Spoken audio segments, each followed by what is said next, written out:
So hello students, మనం previous వీడియోలో AP డీసెట్కి సంబంధించి క్వశ్చన్ నెంబర్ 16 నుంచి క్వశ్చన్ నెంబర్ 20 వరకు చూసాము. సో ఇప్పుడు మనం క్వశ్చన్ నెంబర్ 21 నుంచి 30 వరకు చూద్దాం. అయితే ఇందులో మీకు ఫస్ట్ లాంగ్వేజ్ నుంచి రిలేటెడ్ క్వశ్చన్స్ అయితే వస్తాయి.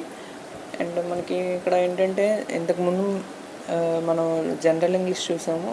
అయితే ఇది జనరల్ ఇంగ్లీష్ కాదు, ఫస్ట్ లాంగ్వేజ్ ఇంగ్లీష్ అనమాట. అంటే మీరు అప్లికేషన్ ఫిలప్ చేసేటప్పుడు ఏ లాంగ్వేజ్ని అయితే మీరు ఫస్ట్ లాంగ్వేజ్ కింద సెలెక్ట్ చేసుకుంటారో ఆ లాంగ్వేజ్కి రిలేటెడ్ క్వశ్చన్స్ ఇక్కడ మీకు ఫస్ట్ లాంగ్వేజ్ సెక్షన్లో రావడం జరుగుతుంది. నేను తీసుకున్న క్వశ్చన్ పేపర్లో ఫస్ట్ లాంగ్వేజ్ కింద ఇంగ్లీష్ అయితే ఉంది. సో కాబట్టి ఇక్కడ మనకి ఇంగ్లీష్కి రిలేటెడ్ ఫస్ట్ లాంగ్వేజ్ క్వశ్చన్స్ అనేవి కనిపిస్తున్నాయి. అయితే ఇక్కడ లాంగ్వేజ్కి సంబంధించిన క్వశ్చన్స్ అనేవి ఎలాగ ఉంటాయంటే, రాసింది ఎంతవరకు అర్థం చేసుకుంటున్నారు అనేది టెస్ట్ చేయడానికి లాంగ్వేజ్కి సంబంధించిన క్వశ్చన్స్ ఇస్తారు. అదేవిధంగా మనకి సాహిత్యానికి సంబంధించిన క్వశ్చన్స్ కూడా ఎక్కువ రాకపోవచ్చు, కానీ సమ్ క్వశ్చన్స్ అనేవి రావడానికి ఛాన్స్ అయితే ఉంటుంది. ఓకే, సో ఇక్కడ ఏంటంటే వ్యాకరణానికి సంబంధించిన క్వశ్చన్స్ కూడా అడగచ్చు. ఓకే, సో మనం ప్యాసేజ్ చూద్దాం ఇప్పుడు. So Ramarao's house was robbed of.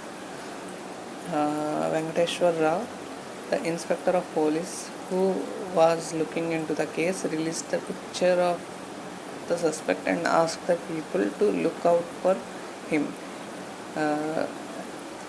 Okay, so ఈ విధంగా ఏంటంటే ఇక్కడ మీరు ఒక పాయింట్ని ఇంపార్టెంట్గా మీరు చూడాలి. అదేంటంటే ఇక్కడ ఈ ప్యాసేజ్లో ఏదైతే మీకు ఫుల్ స్టాప్స్ ఇవన్నీ ఉంటాయో దానివల్ల ఏంటంటే మీనింగ్ అనేది కొంతవరకు మారుతుంది. సో అది మీరు చూసుకుంటే ఏంటంటే కొంచెం కన్ఫ్యూజ్ చేయడానికి ట్రై చేస్తారు. సో అది కూడా మీరు ఇక్కడ ఈ ప్యాసేజ్ రీడింగ్లో చూడాలి. అదేవిధంగా పూర్తి ప్యాసేజ్ యొక్క మీనింగ్ ఏంటనేది పూర్తిగా చదివిన తర్వాత అర్థం చేసుకోవాలి. Okay, so he said that he had some clues and that the robber could not get out of the case. So ఇక్కడ నేను త్వరగా చదువుకుని వెళ్ళిపోయాను. అయితే మీరు ప్రిపేర్ అయ్యేటప్పుడు మటుకు ప్యాసేజ్ రీడింగ్ ఎలాగ ప్రిపేర్ అవ్వాలంటే, సో ఏంటంటే పూర్తిగా ప్యాసేజ్ని చదవాలి. అదేవిధంగా అక్కడ ఏం చెప్తున్నారు అనేది అర్థం చేసుకోవాలి. సో అక్కడ క్వశ్చన్ చూడండి, choose the statement basing on the information given in the passage. So ఇక్కడ మనం కరెక్ట్ స్టేట్మెంట్ని సెలెక్ట్ చేసుకోవాలి. సో ఇక్కడ కరెక్ట్ స్టేట్మెంట్ వచ్చి ఆప్షన్ నెంబర్ 1 అనమాట. ఓకే, అండ్ నెక్స్ట్ వన్ వచ్చి ఆప్షన్ క్వశ్చన్ నెంబర్ 22కి కరెక్ట్ ఆప్షన్ నెంబర్ 2. అయితే ఇక్కడ నాకు క్వశ్చన్ నెంబర్ 22కి ఆన్సర్ 2 కరెక్ట్ కాదనిపించింది. కాకపోతే ఇక్కడ అఫీషియల్ ఏదైతే ఏపీ డీసెట్కి సంబంధించిన అఫీషియల్ కీ ఉందో అందులో మటుకు 22 క్వశ్చన్ నెంబర్కి ఆప్షన్ నెంబర్ 2 అనే ఇచ్చారు. అయితే దాని తర్వాత ఏమైనా కరెక్షన్ ఏమైనా చేశారా లేదనేది తెలియదు, బట్ అఫీషియల్గా అయితే కీలో మటుకు ఇదే ఆన్సర్ ఉంది. ఓకే, సో నెక్స్ట్ వచ్చి people started to shout dash the driver. So option number 3. Next వచ్చి 24.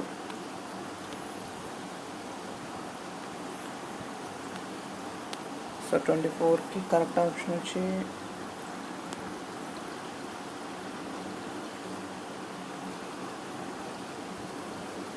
Identify the function of the linker. అంటే బట్ అనే పదానికి అది చేసే పని ఏంటి అని అడుగుతున్నారు. సో ఇక్కడ ఏంటంటే కాంట్రాస్టింగ్, అంటే ఏదైనా ఒక పదం మనం మాట్లాడేటప్పుడు కాంట్రాస్ట్గా మాట్లాడతాయి. అంటే పర్టికులర్ బుక్ ఈజ్ నైస్ అంటే ఒక బుక్ బాగుంది కానీ దాని యొక్క ప్రైస్ ఎక్కువగా ఉందంటాం. ఓకే, సో ఇక్కడ ఏదైతే కానీ ఉందో తెలుగులో దాన్ని ఇంగ్లీష్లో మనం బట్ అంటాం కదా. సో కాంట్రాస్ట్ అనమాట, బాగుంది కానీ ప్రైస్ ఎక్కువగా ఉంది. ఓకే, సో ఒకవైపు బాగుందని చెప్తున్నాం, ఇంకో మీనింగ్ ఏమొస్తుందంటే బాగున్నప్పటికీ కూడా బాగాలేదు అని ఒక రకంగా అంటున్నాం. సో కాంట్రాస్ట్ అనమాట. ఓకే, సో నెక్స్ట్ క్వశ్చన్కి వెళ్దాం. Choose the expression with the correct order of adjective. So దీనికి కరెక్ట్ ఆప్షన్ వచ్చి ఆప్షన్ నెంబర్ 4,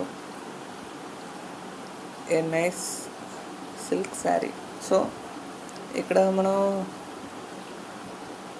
నేను ఎప్పుడు ఇంగ్లీష్ సబ్జెక్ట్ని టీచ్ చేయలేదు, బట్ ఏంటంటే మనం జనరల్ ఇంగ్లీష్ తీసుకున్నా సరే మనం యూస్ చేసే ఇంగ్లీష్ కావచ్చు, చదివే ఇంగ్లీష్ కావచ్చు, సో దాన్ని బట్టి మనం కొంతవరకు ఆన్సర్ అనేది సెలెక్ట్ చేయడానికి ఛాన్సెస్ ఉంటాయి. అన్ని క్వశ్చన్స్ అయితే డిఫికల్ట్గా రావు కదా. సో అదేవిధంగా సో ఇక్కడ ఆప్షన్ 25th క్వశ్చన్కి ఆప్షన్స్లో కూడా చూడండి, ఎక్కడ కూడా 1, 2, 3 చూసుకున్నా సరే కరెక్ట్ అనిపించలేదు నాకైతే. సో ఆన్సర్ చూడకముందు కూడా నాకు ఆప్షన్ 4 కరెక్ట్ అవుతుంది అనిపించింది. ఓకే, సో ఈ విధంగా ఏంటంటే ప్రతి క్వశ్చన్కి ఆన్సర్ తెలియాలని లేదు. అండ్ సో నెక్స్ట్ వచ్చి choose the word with correct spelling. So దీనికి కరెక్ట్ ఆన్సర్ వచ్చి option number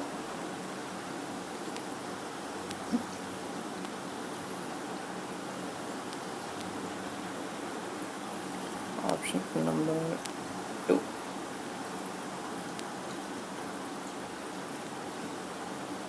okay, so correct spelling ఉన్న ఆప్షన్ సెలెక్ట్ చేయమన్నారు. అండ్ 27కి కరెక్ట్ ఆప్షన్ వచ్చి option number 3. So he was gazing at the blackboard intently అంటే బ్లాక్ బోర్డ్ని అదే పనిగా చూస్తున్నాడు అని అర్థం. సో ఇక్కడ గేజింగ్ అంటే చూడటం. ఓకే, ఇంటెంట్లీ కావాలని చూస్తున్నాడు. ఓకే, సో ఇక్కడ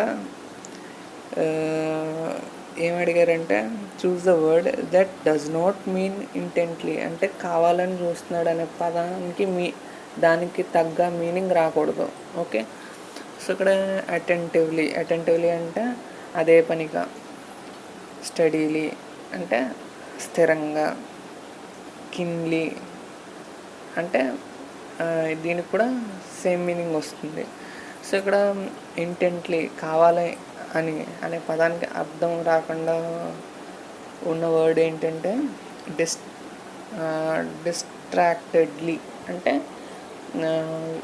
వేరే ఏదో ఆలోచిస్తూ ఉన్నాడు అని అర్థం వస్తుంది. So option number 3 correct answer. Okay, so ఇక్కడ అడిగింది ఏంటంటే చూస్ the word that does not mean intently. Okay, so ఈ టైప్ ఆఫ్ క్వశ్చన్స్ కూడా మనకి వస్తాయి. సో నెక్స్ట్ క్వశ్చన్స్లోకి వెళ్తే క్వశ్చన్ నెంబర్ 28కి కరెక్ట్ ఆప్షన్ వచ్చి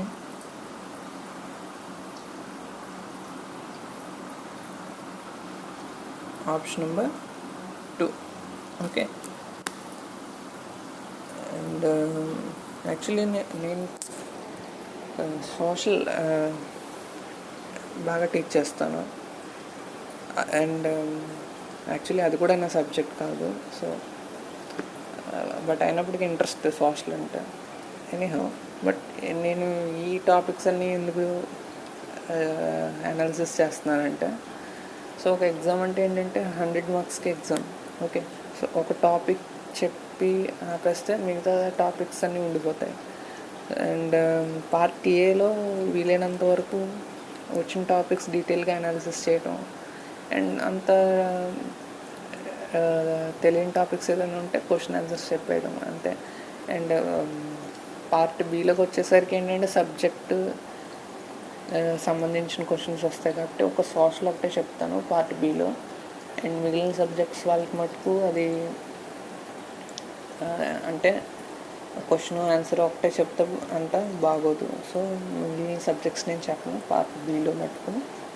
పార్ట్ ఏ మటుకు అన్ని టాపిక్స్ కవర్ చేసుకుంటూ వెళ్తాను. ఓకే, సో నెక్స్ట్ వచ్చి 29కి కరెక్ట్ ఆప్షన్ 3. ఓకే, అండ్ 30కి వచ్చి కరెక్ట్ ఆప్షన్ వచ్చి 2. సో ఇక్కడ దీంట్లో ఏమి అడిగారంటే 30లో the following contains the details of a person's life. ఒక మనిషి యొక్క లైఫ్కి సంబంధించిన డీటెయిల్స్ ఇందులో ఉంటాయి, ఈ ఆప్షన్స్లో ఎక్కడ ఉంటుంది అని అడిగారు. సో ఇక్కడ చూస్తే కనుక మనకి అర్థమైపోతుంది. బయోగ్రాఫికల్ అంటే ఇక్కడ బయోగ్రఫీ అంటేనే చెప్తాం కదా, అది జీవితానికి సంబంధించింది ఏదైనా అయి ఉంటే దాన్ని బయోగ్రఫీ అంటాం, బయోగ్రాఫికల్ అంటాం. సో మనకి ఆప్షన్లోనే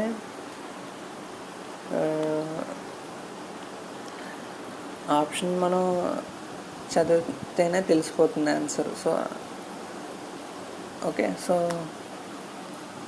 ఇలాగ చూస్తే కనుక అన్ని క్వశ్చన్స్ అయితే డిఫికల్ట్గా ఏం లేవు మనకి. ఫస్ట్ లాంగ్వేజ్లో కూడా ఎక్కడ డిఫికల్ట్గా ఉందంటే కొన్ని కన్ఫ్యూజింగ్ క్వశ్చన్స్ ఉన్నాయి. ఆ కన్ఫ్యూజింగ్ క్వశ్చన్స్ ఏంటంటే ఇక్కడ మనకి ప్యాసేజ్ రీడింగ్లో ఈ క్వశ్చన్ ఏదైతే ఇచ్చారో ఈ క్వశ్చన్ కొంచెం కన్ఫ్యూజింగ్గా ఉంది.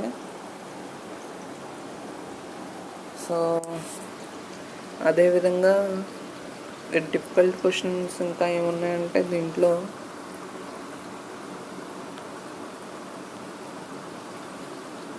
సో నాకైతే ఈ క్వశ్చన్ కూడా కొంచెం డిఫికల్ట్ అనిపించింది లేదా కన్ఫ్యూజింగ్ అనిపించింది. అండ్ సో మిగిలినవన్నీ కొంచెం బాగానే ఉన్నాయి, అంత డిఫికల్ట్ అయితే ఏం కాదు. ఓకే, సో ఫస్ట్ లాంగ్వేజ్ అనమాట. ఈ విధంగా మనం ఫస్ట్ లాంగ్వేజ్ యొక్క స్ట్రక్చర్ అనేది అర్థం చేసుకోవచ్చు. Okay, so that's how students. ఇప్పుడు మనం ఈ ఫస్ట్ లాంగ్వేజ్ స్ట్రక్చర్ అనేది తెలుసుకున్నాం కదా. సో నెక్స్ట్ వీడియోలో ఇంకో టాపిక్ని అనాలిసిస్ చేద్దాం.